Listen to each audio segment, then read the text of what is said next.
ఒకసారి mother Teresa దగ్గరకంట ఒక reporter వచ్చి అడుగుతున్నాడట. ఆమె చేసేటువంటి సేవ మొత్తం కళ్ళారో చూసాడట, షూట్ చేసాడట.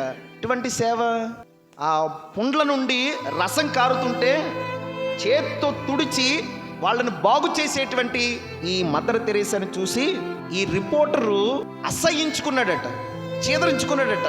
వాళ్ళంతా జలధరించిందంట ఈమె చేసినటువంటి సేవ చూసి. అంటున్నాడట, అమ్మా ఎంత సేవ నువ్వు ఎలా చేయగలుగుతున్నావమ్మా, నువ్వు నాకు ₹1,00,000 ఇచ్చినా సరే ఈ సేవ చేయను నేను.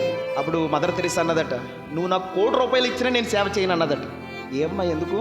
Because I see God in these people. నేను దేవుణ్ణి వీళ్ళలో చూస్తున్నాను. ఈ సేవ చేయడానికి నాకు పేరు ప్రతిష్టలు అవసరం లేదు, డబ్బు అవసరం లేదు. నేను వీళ్ళలో దేవుణ్ణి చూస్తున్నాను కాబట్టి ఈ సేవ చేయిస్తున్నాను అని చెప్పిందంట.